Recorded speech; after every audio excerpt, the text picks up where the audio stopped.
Assalamualaikum warahmatullahi wabarakatuh.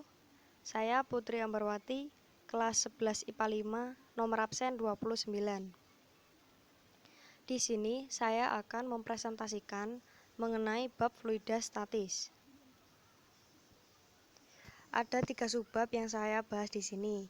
Yang pertama adalah pengertian fluida statis. Yang kedua, tekanan hidrostatis. Yang ketiga, hukum Archimedes. Untuk pengertian fluida sendiri adalah zat yang bisa mengalir. Sebelumnya kita sudah mengetahui bahwa ada 3 bentuk zat. Dari ketiga wujud zat tersebut, ada zat cair dan gas yang bisa mengalir. Ada 2 macam jenis fluida. Yang pertama adalah fluida statis, yang kedua ada fluida dinamis. Untuk fluida statis adalah fluida yang berada dalam fase tidak bergerak atau diam. Untuk fluida dinamis adalah fluida yang bergerak.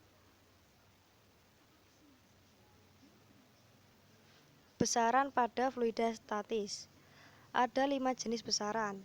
Yang pertama ada tekanan, yang kedua tekanan hidrostatis, yang ketiga hukum pokok hidrostatis, yang keempat hukum Pascal, yang kelima hukum Archimedes.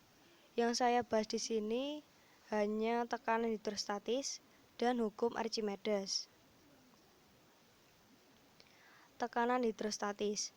Pengertiannya adalah tekanan di dalam fluida yang diakibatkan oleh gaya gravitasi. Besaran tekanan hidrostatis juga tergantung dari ketinggian zat cair, massa zat cair, dan percepatan gravitasi bumi.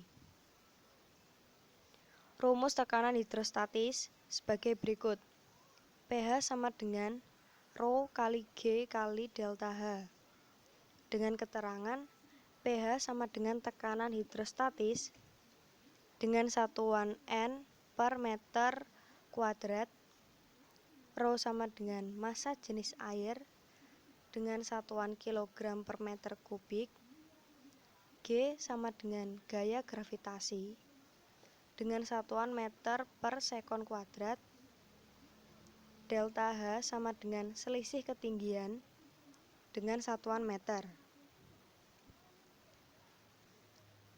Faktor yang mempengaruhi tekanan hidrostatis yaitu massa jenis air, gravitasi, dan ketinggian atau kedalaman air.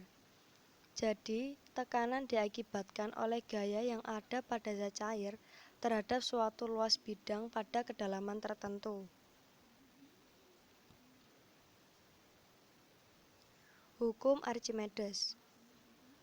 Menurut Archimedes, ketika benda masuk ke dalam fluida, maka benda tersebut akan mengalami gaya ke atas, yang besarnya sama dengan besar fluida yang dipindahkan oleh benda tersebut.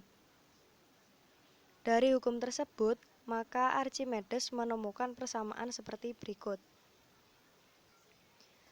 Fa sama dengan Rho kali G kali V. Dengan keterangan, Fa sama dengan gaya apung. Rho sama dengan massa jenis fluida dengan satuan Newton. G sama dengan percepatan gravitasi dengan satuan kilogram per meter kubik. V sama dengan volume zat cair yang dipindahkan dengan satuan meter kubik. Ada 3 kemungkinan yang terjadi pada hukum Archimedes. Yang pertama ada benda terapung. Ketika massa jenis benda lebih kecil dari massa jenis air. Yang kedua, benda melayang. Ketika massa jenis benda sama dengan massa jenis air. Yang ketiga, benda tenggelam. Terjadi ketika massa jenis benda lebih dari massa jenis air. Percobaan ini sesuai dengan hukum Archimedes yang mengatakan bahwa apabila suatu benda sebagian ataupun seluruhnya terbenam ke dalam air, maka benda tersebut akan mengalami gaya tekan yang mengarah ke atas, yang besarnya sama dengan berat air yang dipindahkan oleh bagian benda yang terbenam tersebut. Sekian presentasi dari saya. Wassalamualaikum warahmatullahi wabarakatuh.